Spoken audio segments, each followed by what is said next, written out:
And welcome to this brilliant session that I think is one of the best topic that I have ever had. Plus the panel we have. I think I'm not exaggerating. I don't think we could have asked anybody better than what we have right now. So, what do you guys say? Let's get started. Let's do Okay. it. Yeah. Awesome. I think the critical topic, right? What's changing? What needs to change? And whether it is from education, whether it's from industry, whether it is from allyship, and we will add sponsorship, right? So we are going to have this conversation, and for those who are have listening or attending the session, please feel free to ask questions because I want it to be for you. I'm going to start some seeding question, but let's have a conversation, okay? So with that, I'm going to start introduction. Tell who you are, where you work, talk one, what is your superpower, and your why for coming to this panel. Okay, so I'll just kick it off. Geeta Pyne, I'm the chief architect at TIAA, which is Teachers Insurance and Annuity Association, 100 plus years old company. My superpower is connections. I am a super connector, the glue. I connect people and I make people, bring the best out of people so that they actually, by work they do, they make me look better. So, and why am I here? Because I believe in paying back, pay forward, and continuous learning. So that's my why. So let's go to Brianna. We'll go alphabetically. Sure. I'm always top of the alphabet. I love it. Yes, I'm Breanne Casteel, a business architect. Let's see, my superpower, if anybody did listen to my previous presentation earlier today, it's crying in the shower. But other than that, I don't want to try to steal from Geeta, but it is that. It is the collaboration, the connecting people, making sure that everybody's voice is heard, just kind of bringing that all together to find the best outcome. I'm value focused. I love that. Brought me here is amazing opportunity to share my experience. What I will tell everybody is I do not know everything. I don't think anybody does, but I know what I've done. I know what I've done wrong, and I can share that so other people don't have to repeat my mistakes. So anytime I get to help others, I love doing that. Love it. Okay, over to you, Grant. All right. My name is Grant Ecker, chairman and founder of the Chief Architect Network, which is a global collaborative of Fortune 500 chief architects. Previously a chief architect at Danaher, Walgreens Boots Alliance, Medtronic, helped build the practice at Lowe's. And here I am back consulting at Walgreens today as the architect leader. My superpower is very much connecting people, creating community. I freaking love it. It is so fun. It is the best thing ever when we can connect, when we can find each other's strengths, we can help each other move forward, which connects to my why, which is really around trying to be a part of everyone else around me's success. I love it. I love to bring people together and win together and leverage our strengths. And my why for here today is it's a how is this possible? Why? How could we only have 10 to 15% representation in the field of architecture from so many brilliant women that I know? It is a complete shame, and we're not benefiting. This profession is failing to benefit from the brilliance of more than half of the professionals in our working world, or humans in this planet, right? So we have to make a change. So I'm really thrilled that this is a topic today. I'm really just so happy that SofaSummits and Switch On has created an event about this, because we together can change the realities here. Absolutely. And thank you so much. And a theme is emerging about connection, and we'll come to that when we talk about, about the skills for architects, right? So over to you, Gretchen. Sure. Hi, everybody. Gretchen Paulus. I am the Director for Strategy and Planning and Enterprise Architecture at Penn State University. I think my superpower, other than collaboration, right, is really just wonder and curiosity. And I'm very curious to hear people's stories. I'm very I always wonder how I can build on them, right? And how we can make things better together. My why certainly is because I too see, a lack of representation in this space. And I'm, as an advocate and someone who participates in this space, it's not appropriate for me to sit on the sidelines, right? I need to get over my own self-talk and get out there and talk to people and be an advocate for other women in the space. Lovely, lovely. Thank you all. Thank you so much. So, Gretchen, staying with you, talk about your journey a little bit. Like, I think we are talking about what needs to change, but I think, again, some of the amazing stories you all have, you have already lived through some of the very non-traditional, way of getting to the position you are. So I would love to share your stories. How did you get to where you are today? Yeah, sure. It's very non-traditional, right? So I actually started my path in retail. So very customer-centric roles, on the front lines, dealing with that day to day. I moved into nonprofit, where we served people in mental health capacity. And then I switched over to marketing communications in the technology space. And amazingly, that work that I did there and understanding that led to a quality assurance director role. And so very different, right? And now here I am in higher ed, helping advance strategic planning and enterprise architecture in that space. Very much from an educational perspective, I knew that there's something there between communications and technology and the intersection of those. So I pursued educational opportunities that allowed me to major in communications, but then also get a master's in information technology and an MBA, right? So I could tie all of those pieces together to better understand actually architecture, right? So the more of these conferences I attend, it's very easy to see how all of those pieces are pieces of the puzzle to architecture. Yeah, I would love to come back to you to maybe we can take one example to highlight those other skills that are really helping you to lead this, strategic planning and architecture, which it tends to be a lot of very, very literal technocrats that we have all seen, right? And not a lot of soft skills. So I would love to tell your story for others, which will help us to see what are the things we should look for as we look for recruitment or even going back to education. So we'll come back to you, Gretchen. Maybe Grant, let's talk about some of your stories and how you have been honing on the skills and talking about the allyship and sponsorship. And I know you are my friend. I've seen you, how you are there. Love you for doing everything you do. Just tell us, some of the things with examples. Absolutely. So, I think it's really around taking the opportunities that we have in front of us and figuring out how we can drive a broader purpose with the kind of like, instead of like trying to swim in rough waters, grab a surfboard and let's figure out how we can take those rough waters and move faster in the direction we're trying to move. And we can do that with allyship, and we can do that with the types of change we want to make in our profession. So if you're surrounded by talented folks and you're surrounded by business problems that are a challenge, how do we take these two things and create a change in the market at the same time? Taking somebody who's incredibly talented in process design and asking if they're willing to step in and develop their interest in architecture. Of course, I'm speaking about like maybe a high potential female leader who's really good at process. Will you help me design my architecture process and help me plug into enterprise processes that you lead today? An enterprise business analyst might have a lot of domain knowledge in an area that we have some significant architecture change happening. How do we create an opportunity with them and their leader aligned to their interests to expand their portfolio of impact by having them contribute to an enterprise strategy? And similarly, in a domain of expertise, if we're looking at something that's going to cross cloud, data analytics, et cetera, are there emerging leaders in these spaces that we can have and encourage to step into these opportunities? And then as they enjoy it, can we work with their leaders and start to create a glide path to move into this kind of profession? So I've done this regularly in the opportunities I've seen across multiple companies. And I'll tell you, it's not unique to any one environment.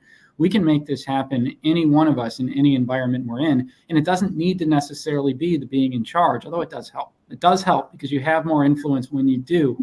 But if you are in a position of trying to build that team or put together the sort of contributors to a work stream, look at what opportunity you have to solve and figure out who you can tap. What's a name that isn't necessarily the top of the stack every time, to try to broaden the conversation, create more awareness, and at the same time as building diversity in the team, you're also building more people to learn to speak architecture, which creates more enterprise thinkers. So it's a little bit more abstract than you asked, because I didn't want to name names, but certainly a general approach, and something I encourage all of us to do from whatever vantage point of leadership we have. You won't be an architect if you cannot abstract. You cannot. That's true. But I think what you also said, I loved it, that this is not unique to only the companies that you and I, or we have been, like you, and each one of us has a role to play. Yes, you can get a leverage if you are on the top and the chief, but each of one, like, look to your left, look to your right, and up and down, and you can create that opportunity. Love it. Thank you. Breanne, talk about, I know you did computer science engineering, but you told me something that really inspired me. Talk to the viewers about, or the attendees and the audiences about, how did you choose to become a business architect, and what path did you took after your graduation? Sure. So computer science as is my degree, I guess, what I went into, even though I was told women do not belong there when I went to college, but I pushed through. That's fine. Prove them wrong. Let's see. After that, what I did was, the interesting fact about me is I've never coded a day in my life after I graduated. And so, and the reason, I know we're going to jump back to, how we can get the word out about technology in our industry and whatnot better. But I think the downfall for me was, I thought the only way to get into technology was computer science. So that's why I went for that degree, right? But then I learned I don't love it. I wanted to be with people. I wanted the people. I want the connection, right? Like we all kind of talked about, we like bringing people together and having that collaboration. So from there, I went into database tech, working with end users. That's how you learn how to work with stakeholders a lot. I really appreciated that time. QA, really jumped into business analysis really heavily. As Grant mentioned, enterprise analysis, the levels of BA, strategy, enterprise analysis. That's when I saw the holistic vision of, I could pull everything together, the high level, not just delivery, right? That led me into business architecture. So I love doing the strategy analysis piece with the business architecture, because it's not just about pulling maps and stuff together, right? So what can you do with it? How are you going to make these things better? And something that Grant said also about bringing people up in your organization, I have to admit that I had an ally in our organization that helped me with that. So I did the hard work. Yes, that's really important, that you have to go out and learn and do it for yourself. But I did have that ally of a senior leader to go in and say, hey, I think what you're doing aligns with analysis. I think, I want to back you if business architecture is something you want. He stood right beside me going in to talk to the CEO to say, hey, let's bring this forward in the company. Maybe this is something we want to do. So yes, my career path was what I explained, but there was a lot behind the scenes that helped me be to where I am today, which I'm very grateful for. Yeah, thank you. So you also brought up the sponsorship, right? Yes, it is allyship, as well as somebody in that powerful position being a sponsor, giving you a chance, bringing you so as to sit at the table. And then, of course, it is up to you to flourish and take it forward as So the importance of sponsorship, I think, is also equally important along with allyship for any role, especially for women in architecture, right? Absolutely. Grant, I know you probably have something to say on that. I do, and I was typing it, but now I get to say it. So thank you for the invitation. I've got a little bit of a story. At one point in my career, I asked a senior leader if she would be my mentor, and she said no. And here's the amazing part, guys. I didn't instantly in that moment implode and die. I was pretty sure that was what was going to happen. But in fact, I survived. And after collecting myself, I asked why. And that senior leader was kind enough to say, you don't need me yet. I wanted help with EQ. And frankly, I was really bad at it. And she's like, I'm a really fine grit sandpaper. You need a coarser grain. When you're ready for me, come back. But honestly, it's not going to be the right use of the talent in this organization for me to be that mentor for you yet. So I found somebody actually, funny enough, by the way, your mentor does not need to be your senior in organizational hierarchy. I was a senior director. The person who knew the most was this amazing female leader who was a director. I don't care. She's better at EQ than me. So she sat with me every month and did a bit of mentorship with me on some EQ scenarios I couldn't solve, and it helped a ton. But the same scenario applies to sponsorship. Go for it. Ask someone to be your sponsor, and if they say no, you won't die. It's amazing. You don't instantly explode. And a matter of fact, you actually ingratiate yourself to that person. Even if they say no, they now understand how you think about them. They have a positive light that this person appreciates me, and they will probably have a suggestion around who you should go to, why it's not them right now, and give you a road to have more supporters in an organization. So I'm going to challenge you on that, asking somebody to be a sponsor question, because what I understand, like, yes, you can ask for a mentorship, like I want you to be a mentor, but the sponsor is usually somebody who is watching out for you and volunteers you, figures out, and who is going to speak on behalf of you without you even asking, right? So my understanding is sponsorship happens just by, somebody noticing you wherever in the organization, and then being there and helping and being your like promoter of you. And promotion doesn't mean literally promoting you, but basically talking about you, making it right. I don't know. I'll play with that with you. So I'm a rule breaker, because you are 100% right. That is what a sponsor is in behavior. Now, here's the funny thing. Ask for what you want in this world. Yes. If you have somebody who you want to be your sponsor, give them a chance to go, sure, right? Or it's just one of these things. But you're absolutely right, though. Most sponsorships happen organically. But if you feel that intimacy and you feel that connection with the senior leader, and you might already have them as a mentor, it's okay to ask or to say, who do you think would be a good sponsor for me, if you want to play a little safer? But I've been pretty surprised how you can break a rule or two if you just ask for what you want. Absolutely. And I think the meta point, thank you, Grant, for encouraging and me to challenge you. But basically, yes, just ask. I tell people, at the worst case, somebody will say no, not the end of the world, right? Get used to hearing no, and that's a part of growing up, because you will be hearing a lot of no in your life. So thank you so much. So going to Gretchen, talk about like maybe some of these, whether it is the EQ, whether it is the power of your communication skills that you learn through the your education, or through other that helped you to actually hone in. I think it is a very powerful story that you are leading strategic planning and enterprise architecture without you being an enterprise architect in your life ever. So tell us about, like, be vulnerable. Tell us the things that have helped you and things that are challenging for you. Yeah, certainly. Switching industries like I have forces me into a situation where I have to listen to learn, right? And to really kind of understand what they're trying to achieve in those spaces. And so that's really been a muscle memory that I've built up over the years. Certainly, to Grant's point about EQ, I was counseled very early on in my career that I wasn't necessarily an empathetic leader. And so that really kind of stuck with me. Sorry, what or wasn't? I wasn't an empathetic leader. And so did you believe that lie? I have now worked a lot of my career to offset that.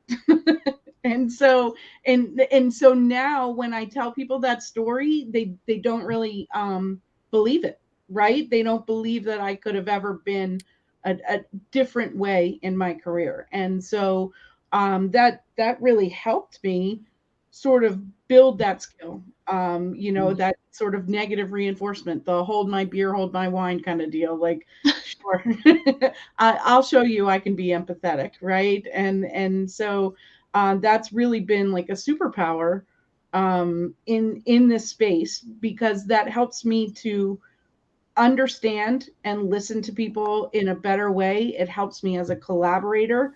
I can see things from different perspectives and now consider each of those in a way that maybe I couldn't before.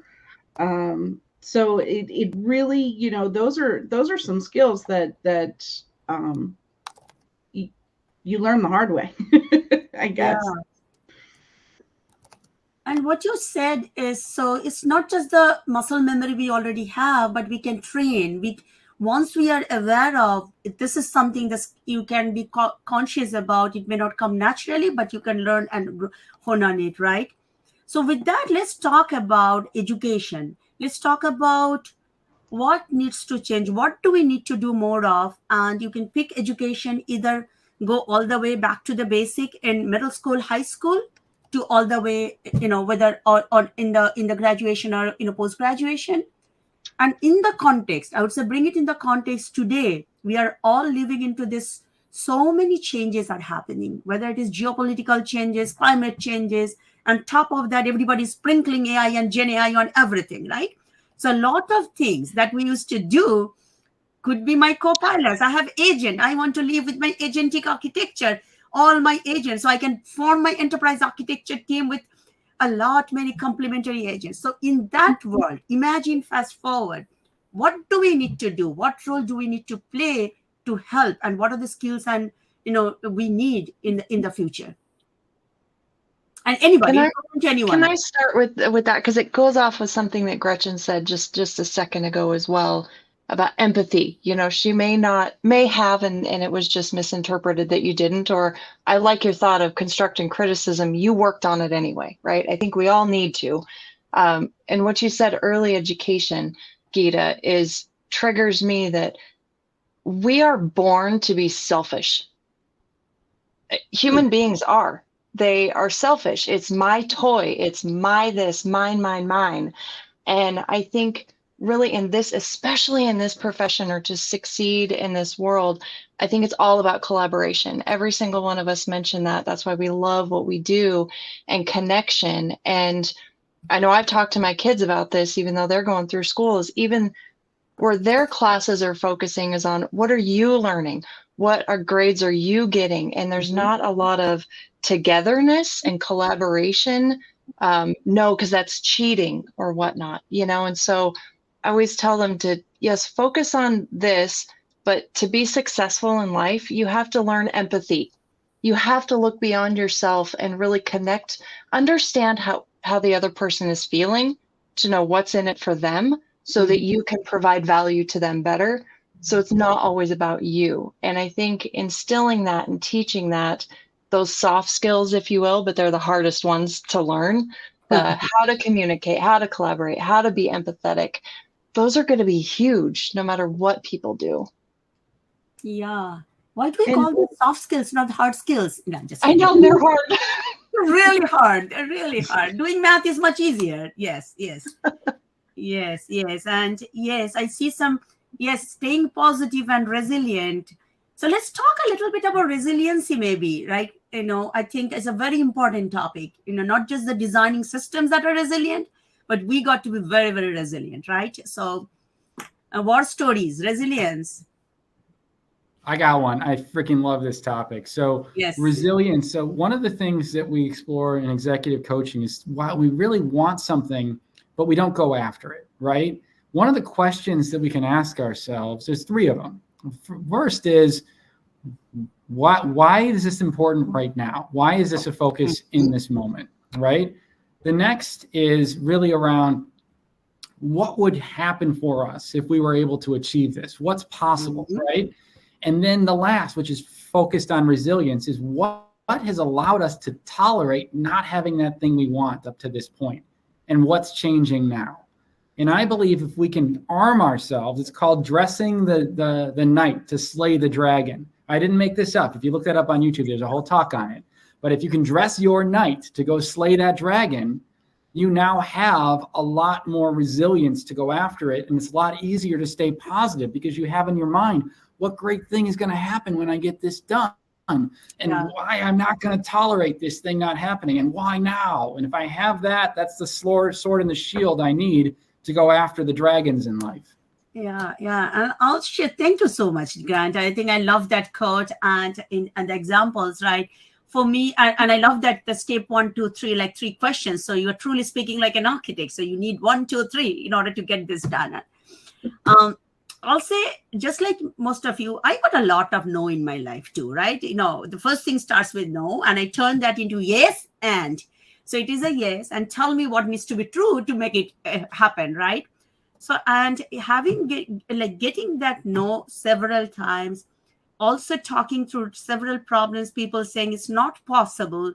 Even today, my team knows that there is no such thing as not possible. So go back to the drawing room and break it down. And I think, and I have failed sometimes with being very ambitious that something can be done, and being an overachiever we are. So failed. But I think those failure moments, and not just technical failures or the project failures, not reading the room, not knowing how your organization dynamics work. So I have been screwed by saying things which architecturally was the right thing, but I did not know the political environment where I should not have said. So I think those failures throughout, have helped me to become resilient. I still make mistakes, but making mistakes is a part of being resilient for me.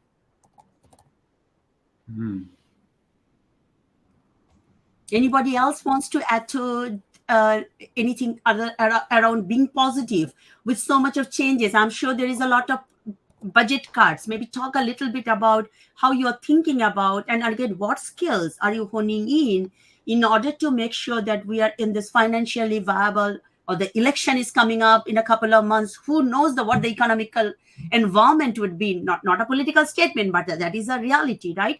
What skills are you as an architect bringing to the table to help the organization make the right economic decisions?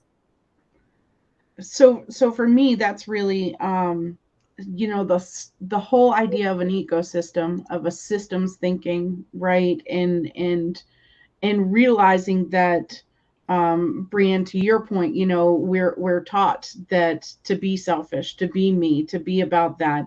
And so when you get into the professional world, there are a lot of places where that's the mentality, right? It's my group, it's my department, it's my thing, but you're all connected, right? You drop the pebble in the pond and there are ripples. And so helping people understand that if they do the right thing for them, maybe they need to consider if it's the right thing, on a more global level.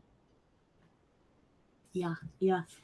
Awesome. So let's talk about how would we bring change in education system. Like, my understanding is, to make any changes especially in the education curriculum, it takes decades, years, like maybe my lifelong, right?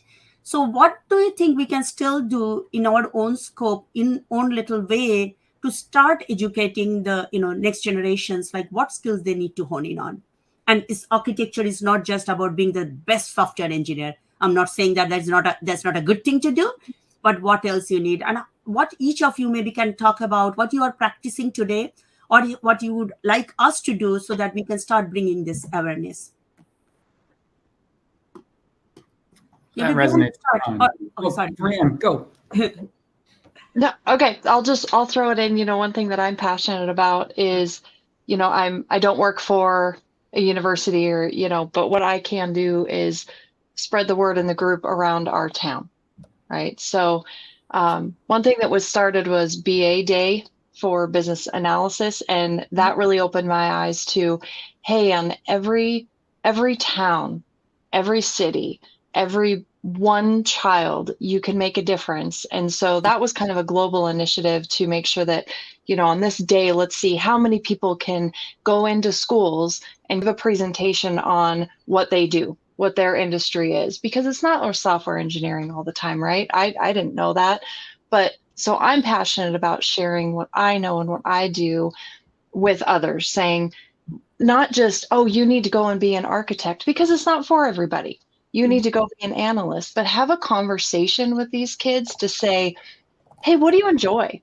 Tell me about a time where you did A, B, and C, right? And from their response, you can point out, and I won't joke with you. I actually did this to my own daughter, who had no idea what she wanted to do after high school. I did this to her as well. And I pointed out, I said, what you just did right there was analysis. What you did right there was data, and pointed out what you're doing, what you're already thinking and saying and going through the process in your mind is this. So they can make that correlation, right? Otherwise, they go, oh, it's tech. I don't want to sit in front of a computer all day. I don't want to do this, because that's what they think. But once you can relate to them and just point out, hey, you do have these skills. You may not think that you can or you want to, but this is what you're doing already. So that's where I'm passionate about, is putting it in a way that kids understand that the skills that they already have, or the way that they're already wired to be, they will so succeed in a certain profession. Thank you. Grant, you wanted to go, please? I would like to simply repeat everything Breanne just shared and double underline it. Like, yes. I think and me just said it in the chat, right? I mean, the demystifying EA and technology careers of being just sitting in front of a screen. It can be if you want to do that, but I think the real leaders, the real drivers of change that understand is that architecture is a change profession. It's digital transformation. It's strategy to execution. It's all of those things. So I just really love what she just said. And part of what I love to do is bring opportunities to people to have them experience it, because they're not going to believe it till they try it. They're going to go, I saw that architecture definition document, meh. So you also asked a question about education, and that's why events like this are so important, and not just this event, but switch on more broadly and events to get together locally. This is why Geeta and I just geek out about this stuff. It's about like education for architecture. This is generally not your first job out of college. So where do professionals get education after they're done with, post-second and all of the other types of, grad school, et cetera? Usually at conferences and usually at events. So how can we as leaders, and we're all leaders on this call, find ways to share our perspective, to share our voice, to help people consider and understand what it is to enter this field and lower the barriers of entry, so we can have more folks than are traditionally just naturally finding themselves in this career path through its technical history, to really bring in the wider thinkers, the people leaders that are truly needed to drive change at scale. Absolutely. Both of you, like, fantastic. I couldn't have said anything better. And I'll probably add a little bit about, Grant knows that I taught two classes as an experimental to, Carnegie Mellon University Silicon Valley campus in their integrated innovation last year, and this year for, next gen CIOs, and the kids are undergrad. And I probably had the most fun in actually talking. I had so much of apprehension about how am I going to talk enterprise architecture, but I was blown away by the questions, the critical thinking. So it's all about, like, what is an architect really mindset with that? If we can demystify and unpack the critical thinking, the curiosity, the collaboration, all the C's, as well as, and bring that together, I think we could just, create the next gen architects right from the school and the middle school and the high school, right? I'll switch to another topic, I think, which is important. So if we do the education, but what needs to change for recruitment? And I, at this time, also want to focus a little bit around what about specific about women? What do you need to do in recruitment for tomorrow, and as well as specifically to get more women in the door? I don't know, Gretchen, you are at Penn State, one of the admired universities. Let's talk about what do you think we can do in recruitment? Yeah, I mean, certainly there is a lot we can do from, earlier in the education space, right? And sort of modeling, putting women architects out there and helping people see themselves being able to be in those roles. I think back to when I was younger, and we put female astronauts, right? And so then everyone thought that they could be an astronaut, and so that's awesome. To get female representation in an architecture space and to have that out there empowers women then to apply for those roles, right? To see themselves as being able to be successful in those job descriptions. I mean, you read things every day about how women try to check all the boxes before they apply for jobs, and so maybe writing job descriptions in a way that is more inclusive of those harder soft skills, right? And being an advocate in that space as a hiring manager, right? To say, did we write this job description right? Are we looking for the right applicants? Are we advertising in the right places? Is our work flexible enough to accommodate women in that space? Yeah. Thank Well you. said. Job description. So Grant, as you've seen resumes, like what do you see in the job description? Does it come across like, hey, this is actually I'm looking for another of Grant in this role? Or do you think about, no, I need Gretchen, I need Breanne, because the job description tells you? Here's the thing, and this is a little provocative. If I'm at the job description moment, when I'm about to post a job, I'm too late. I need to be developing talent in a pipeline and getting people ready for the roles before they're available. So I need to be taking that really strong business analyst and giving her business architecture opportunities.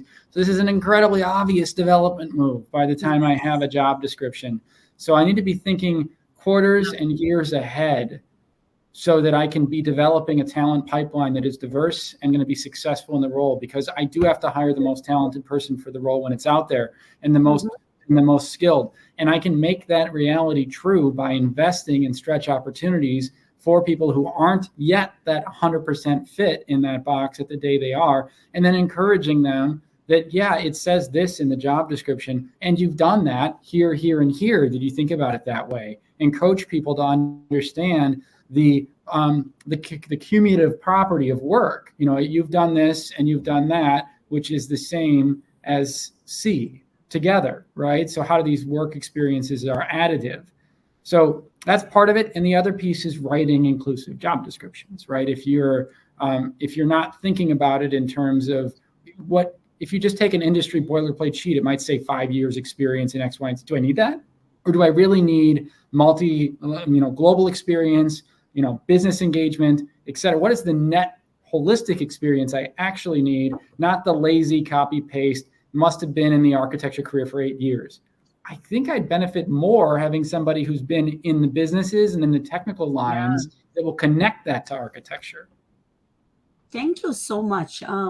Brenda, do you want to add anything to this? I just like pieces, that Grant even said was pulling the pieces together. And I relate to that because even my history, of course, right? It's when I talk about, going in and talking to students and making that correlation for them, I think it's important even in the people we work with, like Grant is saying, I didn't know what I was doing as a QA, for example, was analysis. Mm-hmm. Because I didn't know. I would never worked with them before. I didn't know that, hey, I would be good at this. I enjoy doing this. It took somebody doing that for me. So even in education or even in the job force, I think that is very much key, that they don't know. You could read a resume, like even Gretchen's saying, and say, we need this point, this point, this point.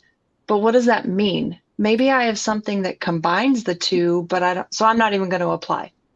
And so helping people realize that and writing more inclusive, I think would be really helpful. Yeah. How do I make it like a durable? So each one of us can do in our little way, but what are our thoughts so that the industry and we can actually at scale get these things trained across the industries, right? So that, it just doesn't have to be, onesie twosie movement, but we can make it adorable, so that we can scale across the companies and across the globe.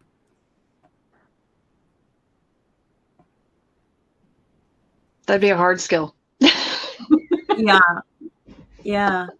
Yeah. I mean, I have not. Sorry, go ahead.